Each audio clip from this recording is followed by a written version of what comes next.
Hi, my name is The Laboratory, an international flutist from Ghana. I urge you all to listen to Jafric Radio station based in Japan.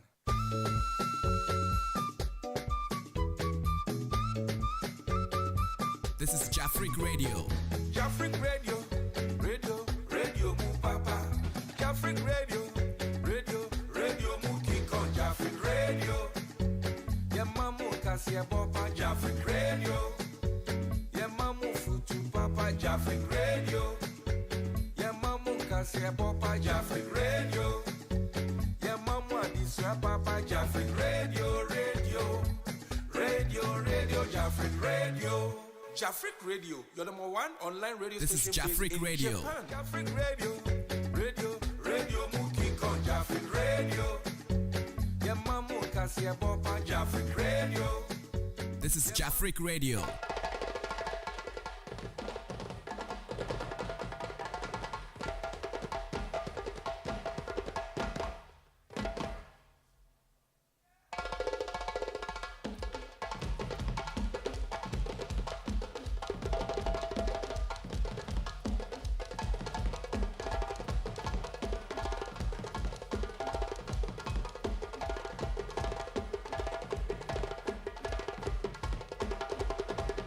Jafric Radio, your number one online radio station based in Japan.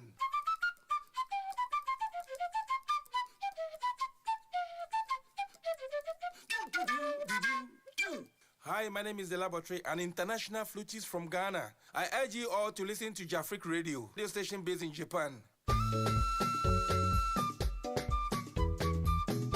This is Jafric Radio. Jafric Radio, Radio mu papa.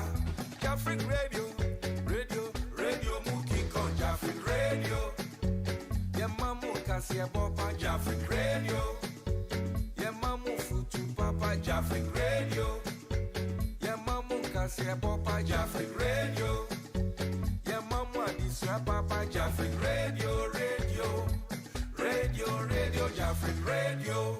Jafric Radio, your number one online radio station based in Japan. Jafric Radio, Radio Mukiko. Jafric Radio, Yamamu Kasia Bopa. Jafric Radio. This is Jafric Radio.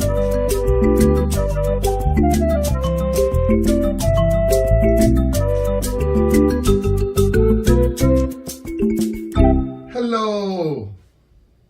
Good evening, good morning, good afternoon, good day to you wherever you are. And welcome back to Papa-Norr's Story Time. My name is Papa-Norr. So far we have brought you the first book of the year 2023, the month of January. And the first book was Mama's Amazing Cover Cloth by Ruby Yayira Goka. Ruby has many other books, which we'll be bringing to you later on. But this is the second book that I'm about to read to you, and the book is entitled The Mystery Door by Geogratis M. Simba. The Mystery Door by Geogratis M. Simba. If This peradventure is Jafric Radio. a friend, a family member, a colleague pointed you in the direction of this book reading channel, welcome to Papa-Norr Story Time. Listen, subscribe, click on the notification button, and share it. I'm glad that all those who have subscribed are enjoying the books so far. Your comments have been so encouraging, and the interaction has been so very much encouraging. Thank you very much. So today, we are reading to you The Mystery Door by Geogratis M. Simba. It's a Tanzanian author, and as you know, we are trying to bring to you a spectrum of authors all over Africa, and if possible, outside of Africa. So the book is The Mystery Door. Let's get into it, shall we? An old Temi means king. An old Temi realizes that he has become too old to lead his people. One of his two sons, with contrasting behaviors, has to succeed the throne. The successor has to pass a test imposed by customs and traditions of the Wabendi people. It is a struggle that has to be won. Who will come up a winner? Let's read on and find out. Chapter 1. Kabendi was a small country along Lake Tanganyika. Its inhabitants engaged in hunting, while others engaged in fishing on the lake. It had a mountainous landscape with beautiful valleys covered by forest and at different places covered with grass and scattered trees. Rivers were not lacking. There were all kinds of animals inhabiting the forest and the wilderness of Kabendi. For sure, the country had unspeakable beauty.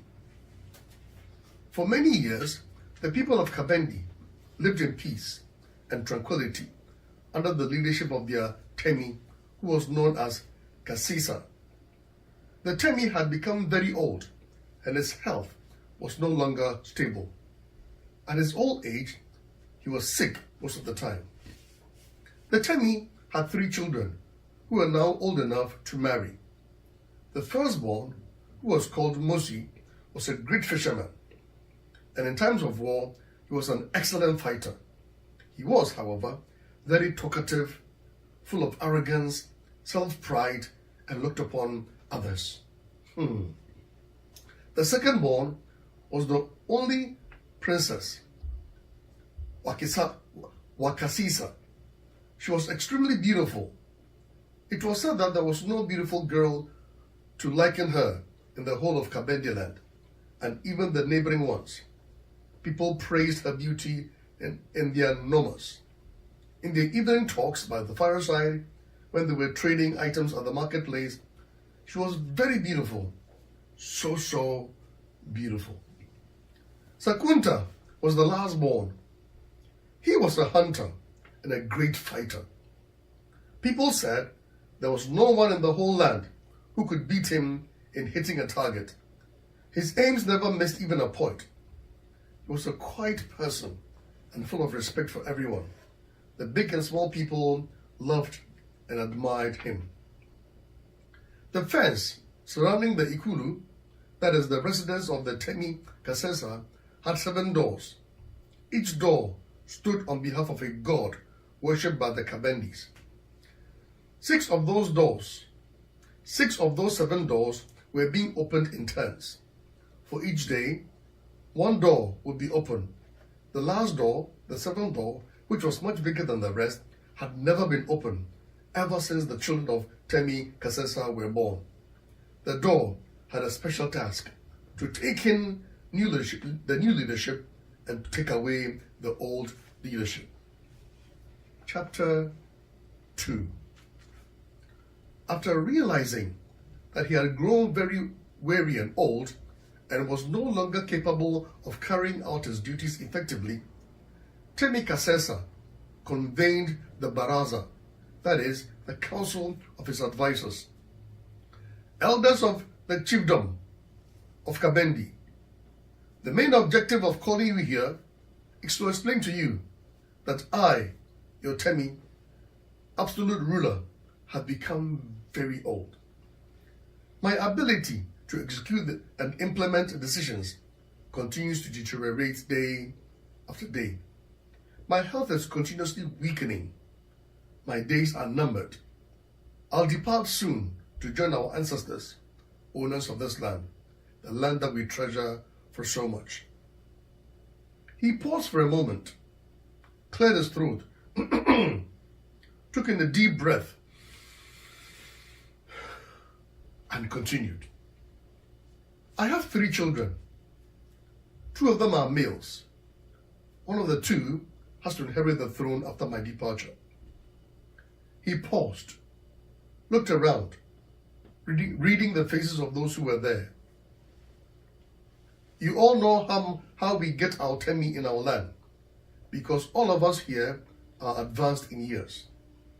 The successor to the throne has to pass the test that I'll give him. You know the test, opening the 7th door.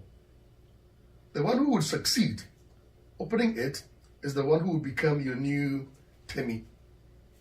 This has been the test practiced by our ancestors for ages and ages.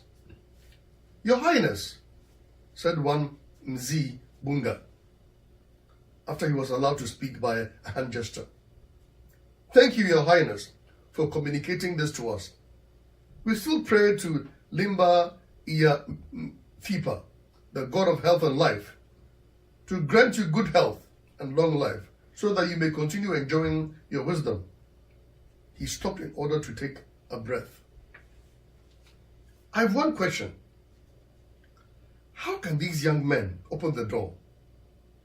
You know very well that it has so huge a padlock that I don't think they will manage opening it. Nzi Bunga, responded the Temi. Your question is a good one. However, this is why we call this exercise a test. We want to get a Temi who is intelligent, charismatic, and wise. This test will help us find the person with these qualities. How do we cross-check on these qualities? There is no other way. Your Honor, we've understood what you have been telling us. Thanks to your wisdom that has guided you to make this decision. This is exactly what our customs and traditions direct, said Nzi Manyunya, who was the oldest in the whole Baraza. Baraza is the council. However, I wish to suggest that your throne may give you these two men the opportunity to choose 7 peers each, who, when times comes, they would form the Baraza of the Temi to be, he concluded. The meeting was called off, and the 2 young men, Mosi and Sankuta, were given the chance to choose their companions. Each chose 7 peers with great care. After that, they were given 7 days to make preparations before they go out to make sacrifices. Chapter 3. After the 7 preparations days had passed, Mosi, who was the elder son of Temi Kasesa, in the company of his 7 companions, set out on 3 canoes that took them to the deep waters of Lake Tanganyika to offer their sacrifices. They were to stay on the lake for 7 days. While there, they met with many frightening incidents. In one incident, they saw huge fish with legs, just like human beings do. The fish were walking on the water, as if walking on the land. They were red-eyed. They came close to the boat and said, "Yoo-hoo! You are the ones who murdered our children, aren't you? You fish them with the small netted fishing gears, don't you? Today, it's your turn. Today, it's your turn. We are going to swallow you up. You'll see." Mosi and his company were so terrified that they started shaking like leaves in the wind, except one young man who was called Kanjaja. He remained calm and did not shake. He knew that what was happening would pass without causing them any harm. He picked up a head of an antelope that he had brought with him and threw it onto the water. He poured a little blood onto the water. Immediately, after he finished doing that, the fish people disappeared. As if that was not enough, the 7th night of their stay on the lake, something big happened. Their canoes were thrown up without their seeing the one who did it. The canoes went up and up in the air. Then they started descending. Their tummies shrank. They thought their hand had come. They shouted loudly, "Mama! Mama! Mama!" and held themselves very firmly on the sides of their vessels. When they touched the water, their vessels sank. They went down and down and down into the dark depth of the lake. It was strange that they did not find it hard to breathe or talk. Kanjaja instructed his companions to close their eyes. They obeyed him immediately.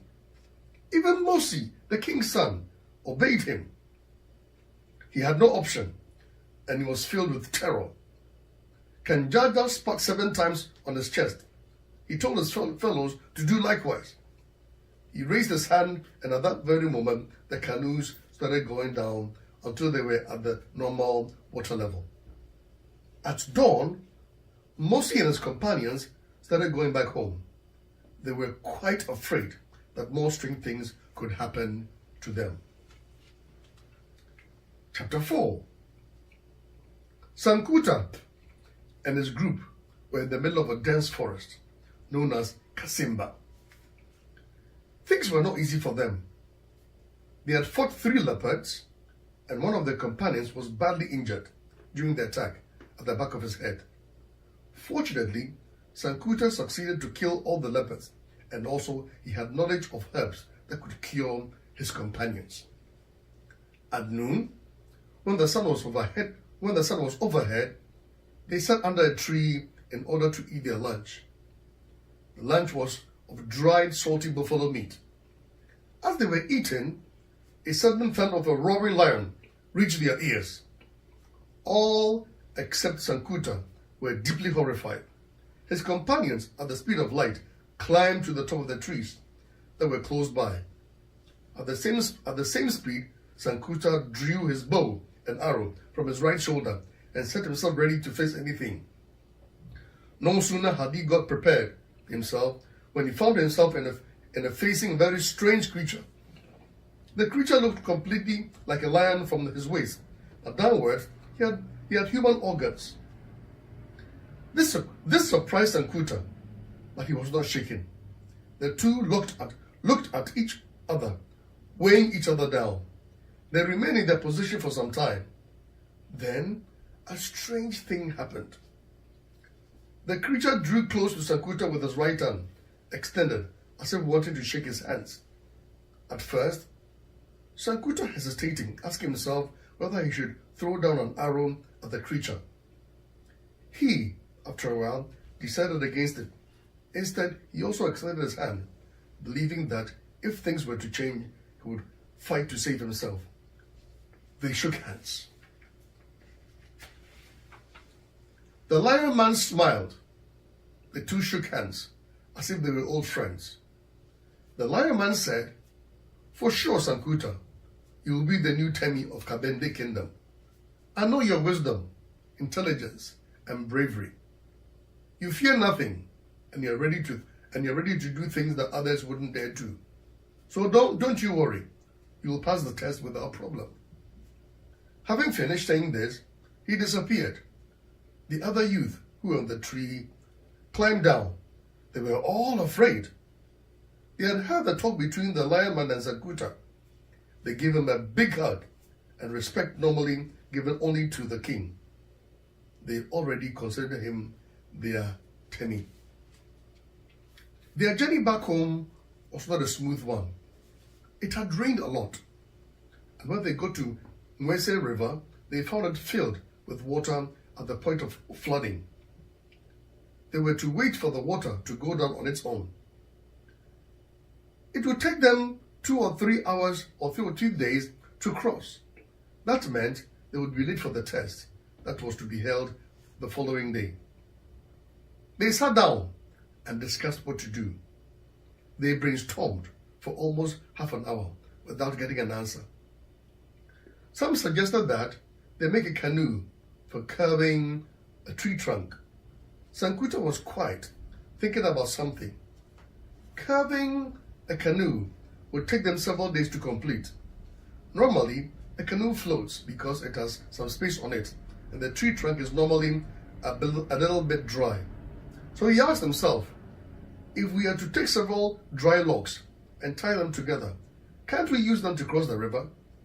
Would they sink? How long will it take us to get them and tie them together? I think it's worth trying. Sankuta was thinking about all these in his mind. He decided to share his plans with his companions. All agreed with it. They dispersed in order to get the logs, and after 2 hours they were back. They tied them together and made 4 paddles that would use to push forward their vessel. The river apparently looked still on its surface, but that meant the water speed below was high. Sankuta instructed his companions to push the logs up to the point where the water reached their waist. After that, they all boarded onto the vessel. 4 of them were in command of the paddles. Sankuta instructed those paddling to go downstream first. The paddlers on one side should do the paddling.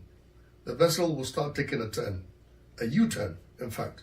By so doing, they were able to cross the river without much difficulties. It was dusk when they got home. By then, the group of Mosi had already arrived home. Chapter 5. Temi Kasesa was very happy to see the youth of both groups had returned safely from their preparations. He told them to go and take a rest and be ready for the next day's test. On the following day, Temi Kasesa, the 2 sons, the whole group, advisory baraza of the elders, and the companions of the 2 youths gathered on the ground behind the Ikulu main building. The ground was at a distance of double the stone throw of a grown-up person from the 7th door. Temi Kasesa ordered Moses' group to be the first to advance toward the 7th door and open it. Mosi looked at the door. He was surprised that the test would be so easy. He ordered his companions to follow him. They started advancing towards the door as others watched them. When Mosi and his companions were about 25 steps from the door, they got the shock of their lives when the door began to grow eyes, a nose, a mouth, and ears. Gosh! They all stopped at the same time, as if they had agreed to do so. Mosi tried to convince his fellows to proceed, but they refused. Forgive me, but they refused. They told him, Mosi, this is impossible. How do you ask us to go while there is surely danger waiting for us over there? No, we can't. It would be better if we went back. Forgive me. It would be better if we went back. Mosi was disheartened as he lost all hope. He gave in to their request and started retreating. You are approaching a door, and the door is growing eyes, nose, ears. Isn't that scary? The other people who were looking at them were surprised to see them make a U-turn. They had not seen all that was happening on the 7th door. The Temi ordered that the group should be taken away from there into the main building of the Ikulu. He went in with them. He asked if they wanted to give the test a second try. Mosi replied, Your Honor, my dear father, I beg you to change the test for us. The one you gave to us is too tough. I confess that we have failed. The 7th door is full of danger, Father. The 7th door is full of danger, Father. There is only death there. We can't. Temi Kasesa looked at the son with fixed eyes. He said, he who wants to pick what is under the bed has to bend in order to get it. He who has to pick what is under the bed has to bend down to get it. Don't just look at things. You must know that they have been made. You must know that they have been made. There is no other. I, your father, and the Temi of this land went through the same test. The 7th door is the way to becoming a Temi. Since you failed the test, I have no other choice but to give the chance to your younger brother. He has to give it a try as well. If he fails, then the one who is going to marry your sister,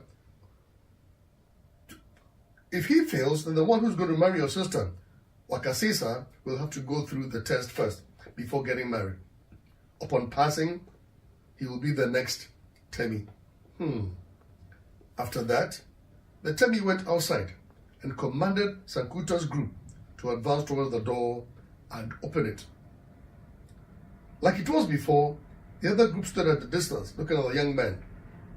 Sankuta brought his companions together He gave them words of courage, saying, "Compatriots, it's your turn.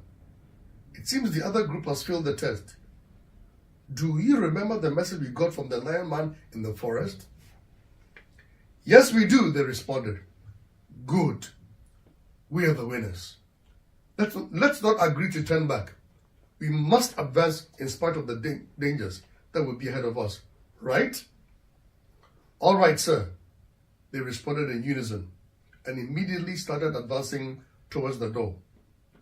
When they were at a distance of about 25 feet from the door, they were shocked to see the dog growing eyes, a nose, a mouth, and ears. Sankuta, as he had not seen the threatening wonders increase his pace, Sankuta, as if he had not seen the threatening wonders increase his pace, the others also got even more courage and followed him. Horrifying things continued to happen. The door started burning. The fire was as huge as a very tall tree. They didn't mind. They proceeded. On and on they went.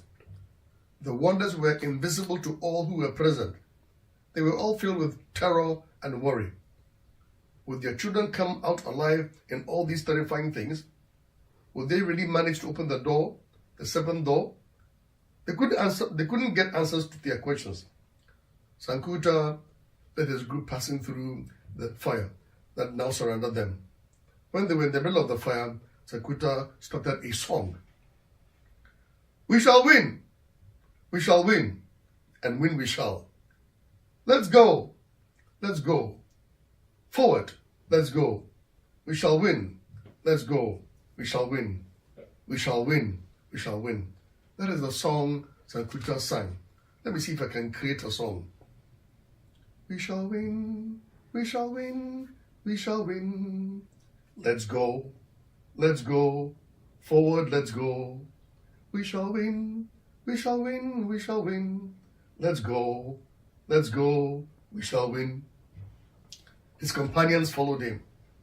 They sang the song in one voice. They were filled with great courage, and their morale increased.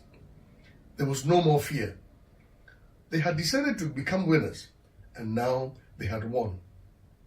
They took bravery steps towards the door. Then they came to the door. As they scrutinized it, the fire, the eyes, the nose, the mouth, and the ears all disappeared. Only the seventh door stood there. On it was a huge padlock as big as a head of a grown-up person. It looked extremely strong. Sankuta and his companions were very surprised. They had never ever seen that kind of a padlock before. They wondered how they were going to open it. Sankuta took the padlock in his hand and started studying it. Then he decided to pull it. Alas, it opened. He took it out. He shouted at the top of his voice, "We've won! We've won! We are the winners!" His companions started pulling the door to open it. It was not easy, as it had stayed closed for many years. After some time, it became wide open. Temi Kasesa came running towards his son Sankuta. He gave him a huge hug, and it was strange. Despite his poor health and old age, he managed to carry Sankuta, his second son. It was not clear as to where he got the energy to do it. Father and son remained in that state for some time. Then they stopped and remained with their hands tangled. It was obvious that Temi remembered the joy he had felt when he was in his youth, when he succeeded to open the same door. Now, after so many years, one of his sons, his very own son, had succeeded in opening the seventh door the way he had done it years ago. He was thrilled with joy. He knew, however, that his days had now come to an end, but the joy he felt overcame the sorrow he had. This was the system of exchanging leadership in his country. Sankuta smiled. his father told him, "Congratulations, my son. You've passed the test. Bravo! You are now the new Temi of Kabendi land. I have to go in order to give you the opportunity to lead the people. Come, let's go so that I can install you the right way." They left from the area. The 7 companions of Sankuta followed behind. They were filled with great joy. The other onlookers applauded and cheered. The voices and sound they made sent messages to nearby homes surrounding the Ikululu that the new Temi had been obtained. The women responded by giving beautiful ululations. Gomas began to sound. People ran towards the Temi Kulus. It was celebration, joy, celebration, ululations, songs, drum beats, etc., etc. The Ikulu suddenly became alive. So alive that all who were there were in a merry mood. What about Mosi? Of course, he was also happy for his brother, that his brother would be the Temi and would be among the advisors to the Temi. The people of Kabendi gathered at the square that was for holding various events, from meetings to celebrations. Temi Kasesa climbed on the platform in the company of Temi to be. The old Temi raised his voice and said, "My people, the brave people of Kabendaland, it is my great pleasure, my honor, something that I have dreamed of for a very long time, to present here before you your new Temi. The Temi who would lead, protect, and provide for you after me. He is no other but Sankuta." You all, ululations, drum beats, interrupted his speech. People were dancing and were in a joyous mood. When they calmed down, the Temi continues. "Yes, it is Sankuta, whom you all know, an unbeatable hunter, a sharpshooter, a person ready to try something new. He has succeeded to open the 7th door, the door of wonders, in accordance with our customs and traditions. This is how we get a new leader. Sankuta is the new Temi. He is going to succeed the throne and all the powers and authority that go with it." He stopped for a moment, took a deep breath, and continued. "Therefore, I now hand him with my chair, my spear, my shield, my golden crown, and all the powers. I'm going to the land of our fathers to join with them. I'll pass through the 7th door, and once I pass through it, it will close behind me, waiting to be opened at the time of a new Temi is about to succeed Temi Sankuta. Goodbye. We'll not meet again in this life. I wish you all the best. Remember, you should remain united. Work hard. Work intelligently in order to make the land of Kabendi the best of the best in the world. You should protect the respect of every Kabendi blood and keep its natural wealth. Never give it away to foreigners. Never lose hope, for life is a battle that you must win. Success comes in only how hard you struggle. Goodbye." Temi Kasesa walked backwards for about 3 steps. He bowed before Temi Sankuta as a sign of respect. He turned and descended from the platform. He passed in the midst of the gathering. All were quiet, except for the subdued cries from several women. They knew that this was the last time they were going to set eyes on him. They loved him and respected him very much. He was their loving, brave, and caring leader. He was kind, generous, and wise. Temi Kasesa reached the 7th door, the door of wonders. All eyes were fixed on him, and he passed through the door and stepped onto the other side. The door began closing behind him. It had fulfilled its mission, ushering in a new leadership and taking out the old one. Death, birth, death. They never saw him again. So that was a folktale by the writer Deogratis Simba. So this book was written by Deogratis Simba, and it was published by Kuki Nayota in Dar es Salaam, and it's part of the African Books Collective. You can find this book on this following website: http://bit.ly/mystdor, and also www.mkukinanyota.com, cookienayota.com. So we can also see that this African story is quite prevalent in most African countries and also in West Africa as well, where there are tests that those who want to succeed or have to succeed the king will have to go through. So this is a similar story. Let me just add this, that Kuki Nayota, the publishers, they won the Bologna Fair winner of Best African Publishers from Africa, and it is important that I mention this because he's a popular writer, popular publishers, and they have won many awards across the globe. Thank you very much, ladies and gentlemen. One more time, if you're new to Papa-Norr Story Time, I'd like to encourage you, watch the video, subscribe to the video, like it, click on the notification button, and share it. Thank you very much for taking time to listen. I will see you on the other side of the next reading. My name is Papa-Norr.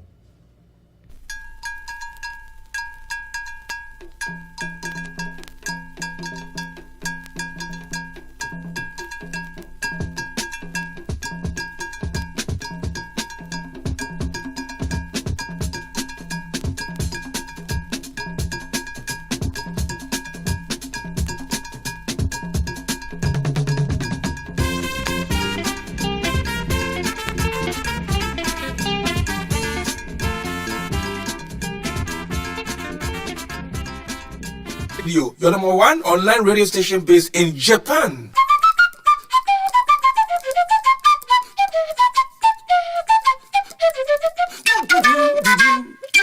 Hi, my name is The Laboratory, an international flutist from Ghana. I urge you all to listen to Jafric Radio station based in Japan.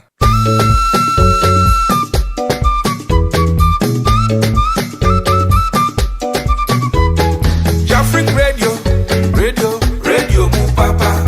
Jafric Radio, radio mu kikon. Jafric Radio, yemamu kasia bopa. Jafric Radio, yemamu futu papa. Jafric Radio, yemamu kasia bopa. Jafric Radio, yemamu adisua papa. Jafric Radio, radio, Jafric Radio.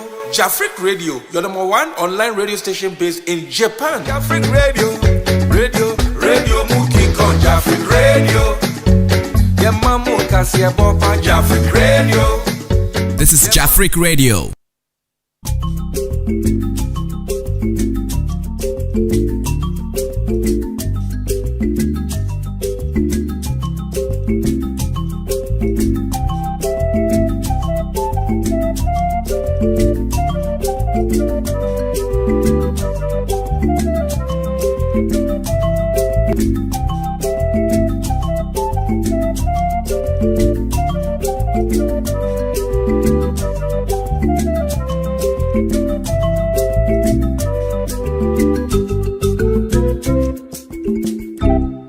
Hello, dear listeners. Welcome back to Papa-Norr Story Time. My name is Papa-Norr. If you're new to this channel, I'd like to encourage you and nudge you to watch the videos, subscribe, like it, click on the notification button, and share it with friends and family. Let's enjoy reading one more time. Let's enjoy listening. Let's enjoy imagining and stirring up our imaginations. As the year has begun, we've been bringing you a couple of books, and today we are about to bring you another interesting one. But before I introduce the speaker for today, let me acknowledge a very good friend of mine. His name is Andrew Omonitan. Andrew Omonitan. He's a fashion designer, and he is the one who has dressed me this morning here. As you can see the logo on my tracksuit, the logo's name is N-E-Wear, pronounced Anywhere. Anywhere. A-N-Y-W-E-A-R. Anywhere. He's situated and located in the UK. Andrew Omonitan. His fashion brand name is Anywhere. And they do tracksuits, they do t-shirts, polos, shorts, bottoms, tops. Anything wearable is doable. With Anywhere, anything wearable is doable. So please look into his website. I will provide the website during the rolling of this reading, and click on that website, look at his website, and look at the fashion that is available for purchasing.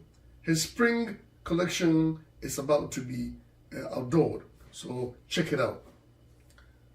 Today we have a new reader, and again I'm very excited.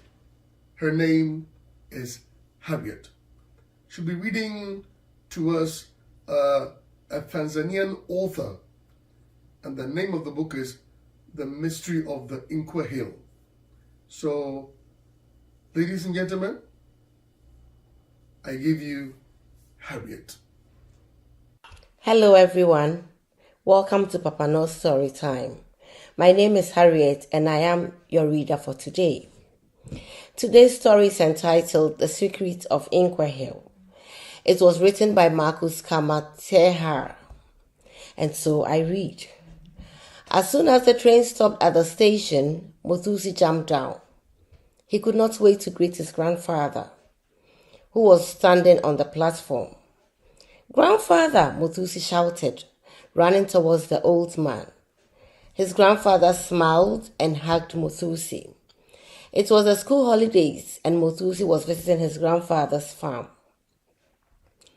Grandfather had left his old white truck outside the station. He and Muthusi got into it and began their long drive to the farm. As they drove along the dusty roads, they told each other all their news. Muthusi talked about his family and his school, and Grandfather talked about the animals on the farm. They were very happy to be together again. They arrived at the farm and parked in the shade. As Grandfather and Muthusi got down from the truck, Gula the farm dog came to greet him. "Hello, Gula," called Muthusi. "It's great to see you again too." Gula jumped up and down at Muthusi and licked him. Muthusi laughed. He and Gula had known each other since they were both tiny. Every time Muthusi visited the farm, Gula followed him everywhere. After the evening meal, Muthusi got ready for bed and asked Grandfather for a story. All his life, Muthusi had loved Grandfather's stories. The old man was so wise and knew so much about the bush and the animals and people that lived there.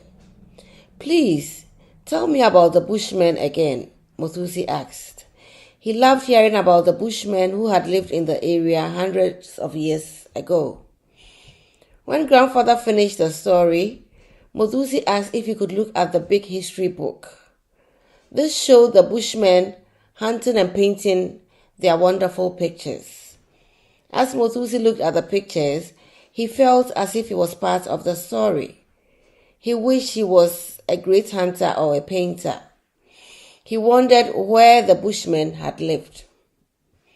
For the rest of the day, Muthusi dreamed about his big adventure. At last, he would have a chance to explore the mysterious hill. What secrets would he find?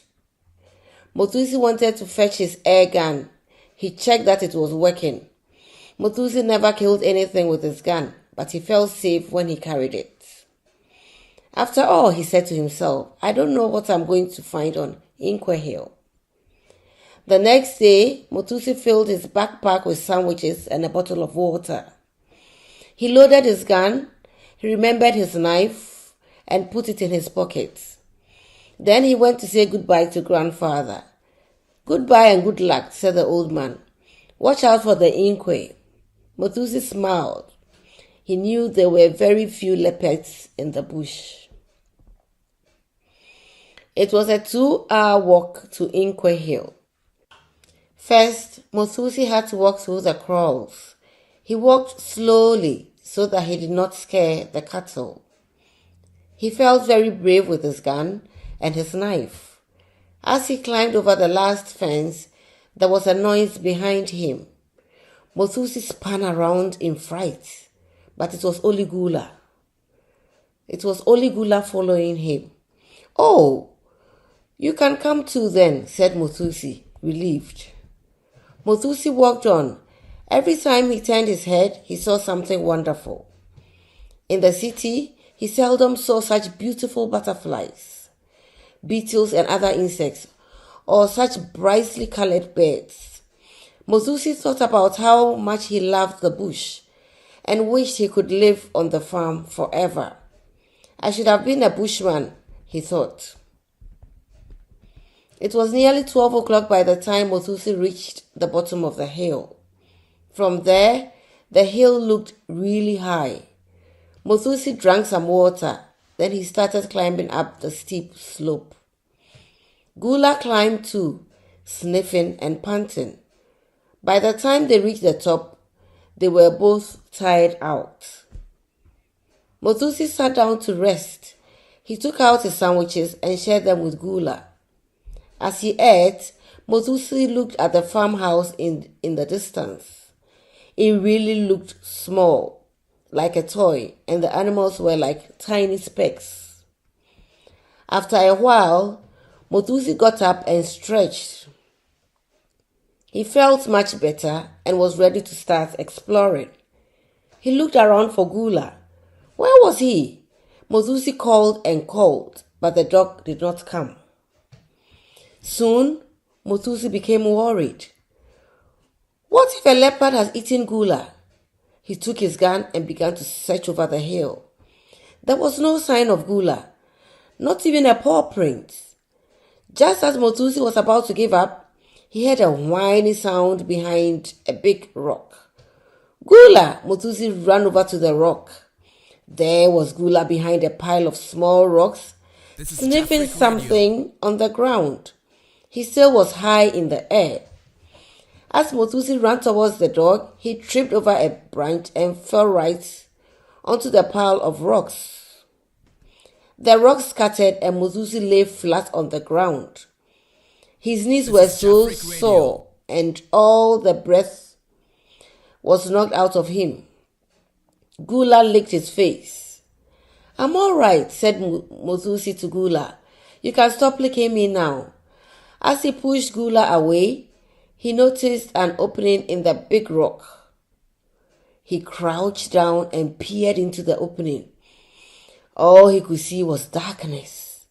Muthusi moved some of the rocks and tried to get his head into the opening. Suddenly, the pile of rocks gave away and he fell through.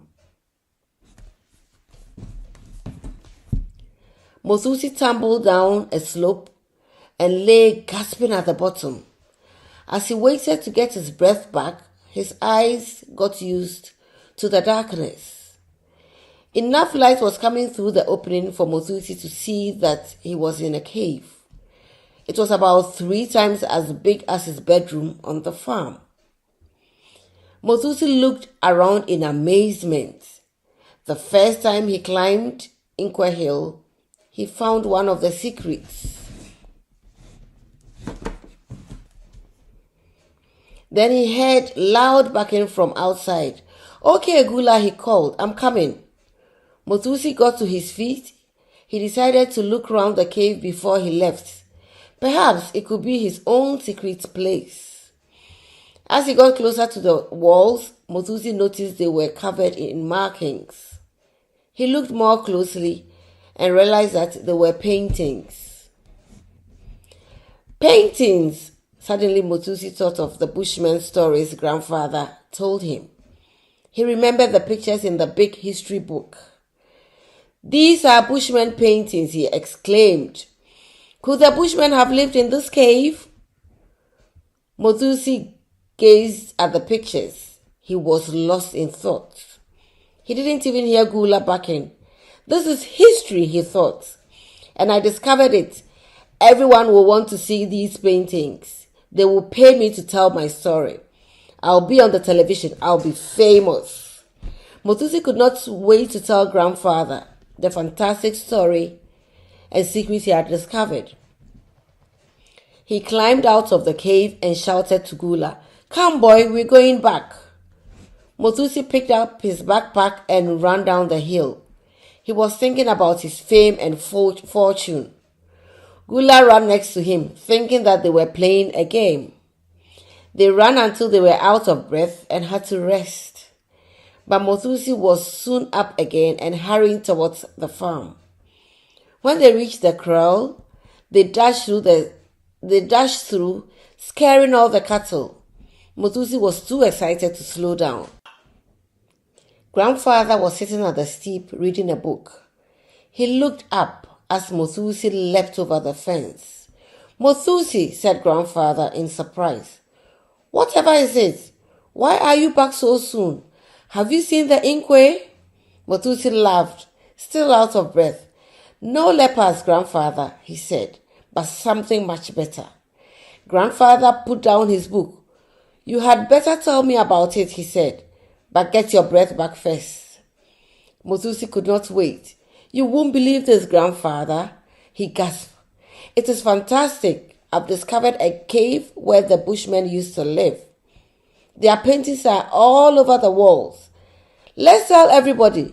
They will pay us. We will be rich." Grandfather did not speak for a while. He looked out into the distance towards the hill. He said quietly, "Sit down beside me, Mothusi." Mothusi sat down and looked at grandfather. Why wasn't he excited too? "Tell me, Mothusi," grandfather said slowly. "What will happen if everyone comes here to see the paintings?" Mothusi thought about the question.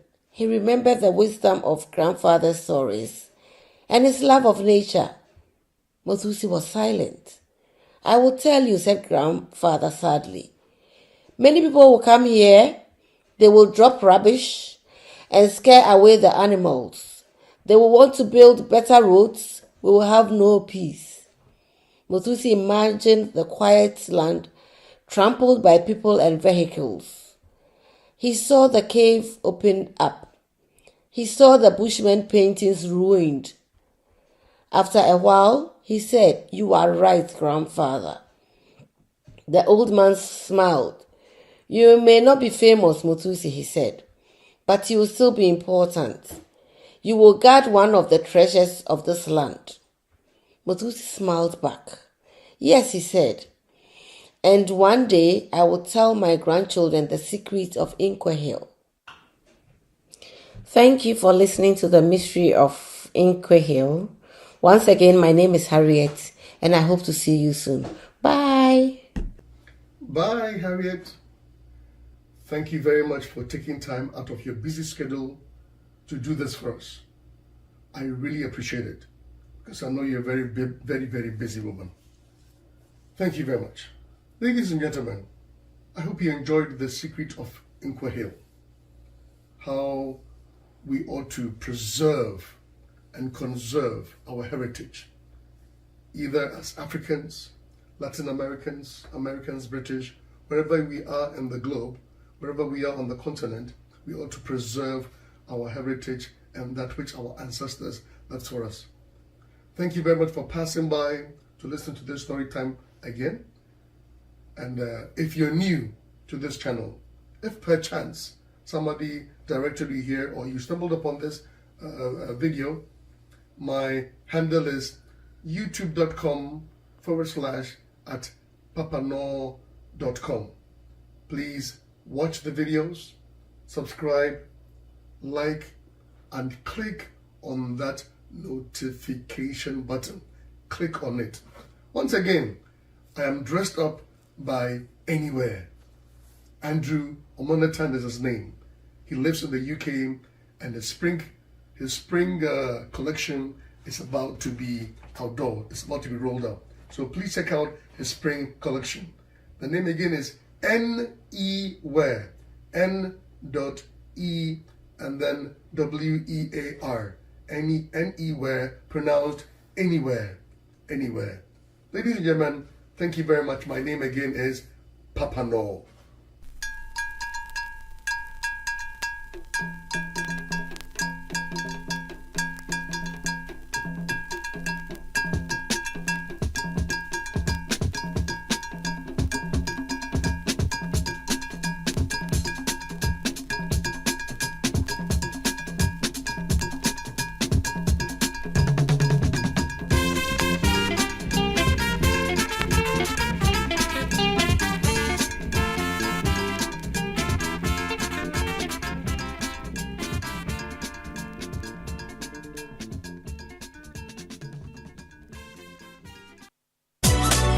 And I was here, very special good morning and come out the entire crew.